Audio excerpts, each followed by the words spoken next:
So we bought the building, remodeled it. Looks nothing like it used to. The ugliest Christmas sweater I've ever seen. Me too.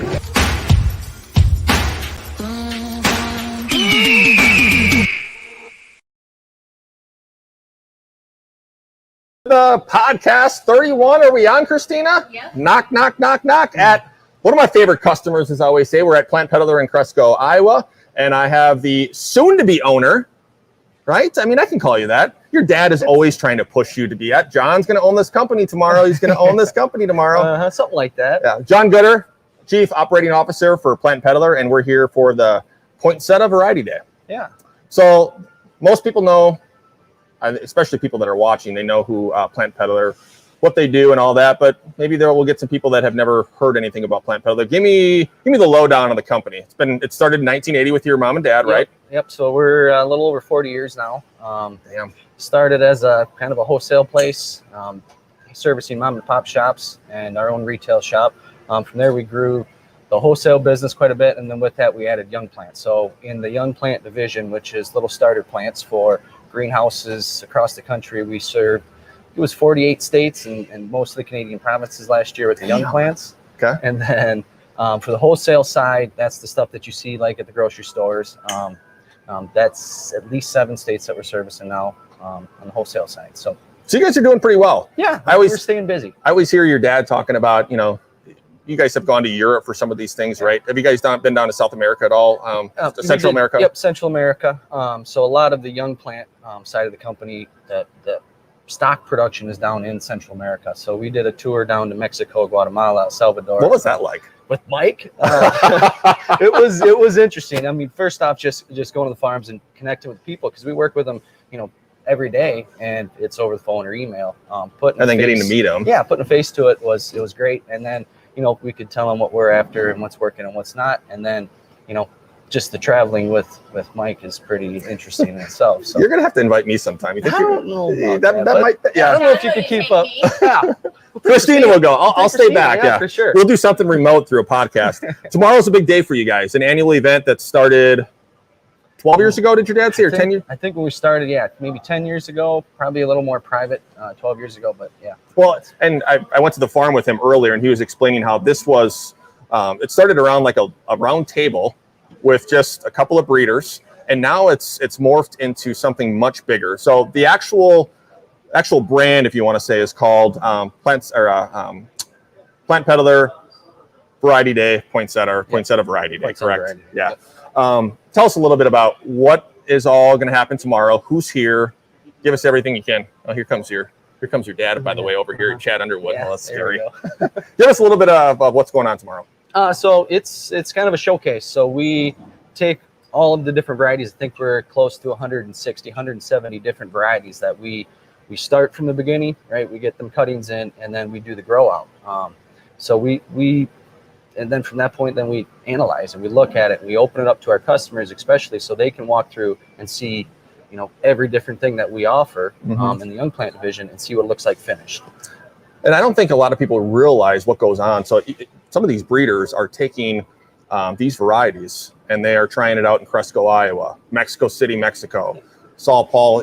I'm just throwing out some areas, and every single one is, getting morphed into something completely different, right? Yeah, so the breeding process is crazy, and a lot of it is done offshore, different countries. It's not done here in Iowa. No. So each plant reacts differently when you bring it to a different climatic zone. So what we see in Cresco might be different than a trial or stuff that's getting produced down in Texas. So for our local customers, for our guys that are in the 7 states that we tend to service with our grower truck, usually come and visit, because it's a completely different animal than when they open up their catalog and see these perfect pictures of plants, because those perfect plants might be grown in California or Texas or anywhere. So it gives them a first-hand experience, and we grow it just as natural. It's in our standard production block, so we don't do anything special to try to make everybody look perfect. It's as you see it, that's standard Plantpeddler production. And there's no lying about it either. I mean, you're literally taking the young plant, growing it, and this is what it's going to look like. Yeah, exactly. There's, it's no different than our bench rounds. So we're out there. It's just in a little separate block, so we don't ship it too early before the trial event. But yeah, it's right in the middle of it all, and it's treated all the same. And at the end of the day, it gives us and our customers, the realist example of what they're going to get at the end of at the end of production. So, sure. Who's all here? Give us some of the breeders that and some of the friends that you guys have really grown passionate relationships with over the years. So there's 7 different companies that have their breeding represented here, which is I think all of the poinsettia companies in the nation. So wow. So we to get them here in Cresco is amazing. That's exactly it. And I think for the first time there's representation from each company separately. So to come to the middle of nowhere, Iowa, right? It's pretty cool to bring people in. We have guys here from all over the country, California, even out of country. I think we have Lazare, who's Italian. So, and we got to meet them, and I made fun of the owner's son because he's wearing a jean jacket, and we'll see if I'm allowed back here next year. There's a lot to be said about poinsettias. A lot of people obviously buy it for Christmas, but someone that never has or doesn't see the reason to, sell them on that. Why get a poinsettia? Why get a Plantpeddler poinsettia?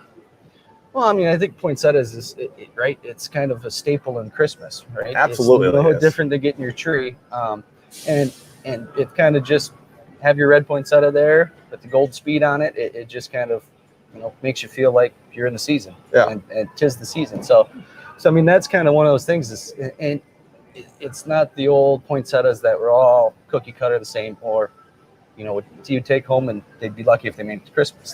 The genetics and all the breeding that these people are doing are making these plants last well into Christmas. Granted, we want them to throw them away in January and start over again. Yes, we do. Because, I mean, truly, these can last if they want. Oh, yeah, they're a tropical plant. They grow in the woods and in the forests down in Central America. So let's get rid of them January 5th like we do with the tree, and let's buy some more after. Exactly.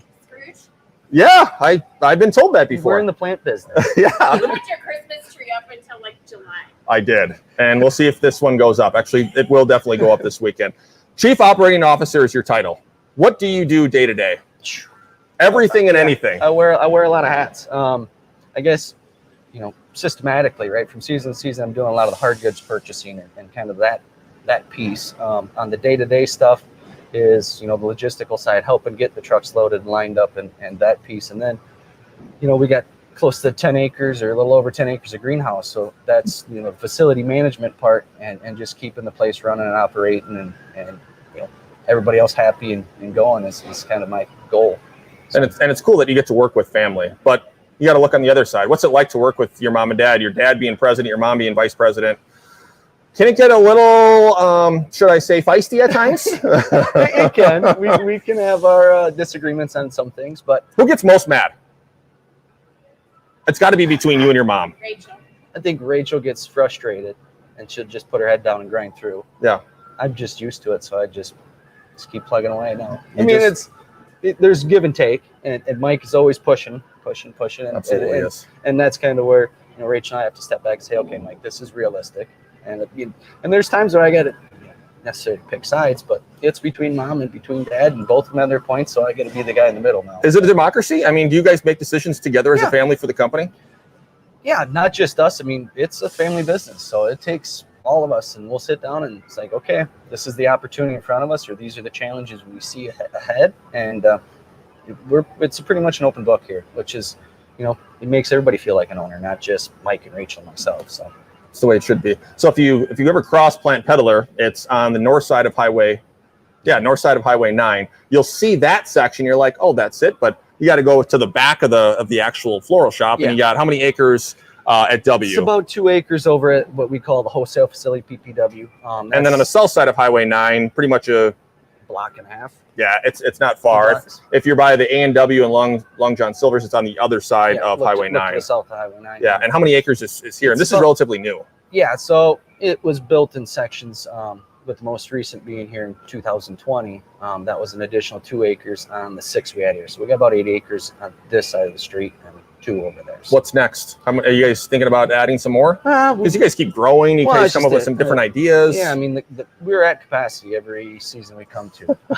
If you guys do a good job at doing that, I mean, you got to keep plugging away, though. Yeah, that's just it. So, I mean, at some point in the future, we see there's room for expansion. We have space here to do it, and it's just we don't want to put the cart in front of the horse. Yeah, we can throw up a couple acres of space and fill it for certain seasons of the year, but we want to be full every day of the year, every quarter. So So it's kind of weighing the balance between there, and then being able to staff it. That's the biggest problem. Everybody's across the country, anybody that we talk to, and anybody in the industry or any industry has got the same problem. So 2 questions. How many people are working for you guys? You guys over 100? No, we're not over 100. Just under? Yeah, I'm probably running about 70, 75 right now. I'd like to get towards that 100 number when we're coming into one of our peak seasons. So trying to get there. So you guys are grinding. Supply chain, you guys having issues like everybody else? How are you guys overcoming that? Yeah, I mean, it hasn't hit us just yet. As we're coming into would be first initial young plant season, and then into the spring, the Mother's Day stuff. That's where we're going to get hit pretty hard. And being in charge of the hard goods and trying to correspond with everybody and get ahead of it. And we're buying in some extra pots and things like this, kind of backups that aren't the initial ones that we planned for, just to try to get ahead of the curve. So yeah, it's gonna be hairy. It's scary. I'm losing sleep over it and losing hair over it. We all are. So tomorrow, what are you looking forward to most? I mean, I've been to now. This will be my third one in August, one last year. They fly by. Yeah. And you guys are the one putting in the work. We're here the day before and the day during, getting a lot of the video. What are you looking forward to most after all this work? Well, I mean, I think one of the big things that you do when you're growing it, you're around it every day, right? And it's like I said, it's part of the production block. So you really don't take time to step back and look at all the hard work that goes into it. So I give credit to my wife Molly, is like forces me to take a step back and walk the actual crop and look at everything. So yeah, that's the It's beautiful. Yeah. I mean, it really is. If you look around, and I said this to Christina and Courtney, who are behind the scenes, you would think poinsettia, it's like those red plants, but there are so many different varieties here too. You have white, you have red, you do some painting. Yes, novelty stuff. I mean, yeah, that's just it. And then we'll have Andrew Lee here from Ball, who's the expert poinsettia painter. So, I mean, we do a fair amount of poinsettia painting ourselves. I think it's close to 60 or 70% of our crop going out. Oh, wow. It is actually getting paint or glitter or something on it, which in some people's opinion isn't, right, but that's what the customers demand. So it'd be cool to see that. I mean, that's taking already cool plants and spicing them up, right? And it's crazy. It's blues and purples and think about it. You do the same thing for food. I mean, you're taking pure food out and you're putting in different mixes and different varieties of that. So why can't you do it with plants? That's what we're doing. Final thoughts. You guys have a lot going on, I think, in 2022. Yeah. What you're most excited about in 2022 and your biggest challenges you see as you're going through. I mean, Mother's Day is your pinnacle day of making most of your revenue. You're making a ton of money during 3 weeks. Yeah. The lead up to Mother's Day, right? The week before or 2 weeks before is insane. Yeah, it's I can't even get a hold of anyone over here. Like, Chris, nope, boom, click. I mean, you're talking 20 some straight trucks and 5 or 6 semis a day. So you go from 125% full is what we figured to maybe 25% full in less than 2 weeks. So it's crazy how fast it goes. And I mean, it's always fun, right? It's stressful and it's go. But a lot of people, that work for us, when you talk to them, it's like after they've been through a year, it's like, man, that's just a blast. And that's what you look forward to, because it's a lot of hard work to get to that point. You also get, and I've heard this from other people, and it's respect to you and your mom and your dad. They keep pushing you in different ways every single year. How is it going to be pushed differently, you think, this year? It's going to be interesting this year. I mean, the supply chain thing for sure. Right? So you can get creative as you want in different pots and different plants and things like that, but supply chain being a very challenging thing ahead of us, I think, is going to be one of the number one challenges. So that's going to be, because if you get pots in late and plant late, then you got to tweak this and tweak that and push it.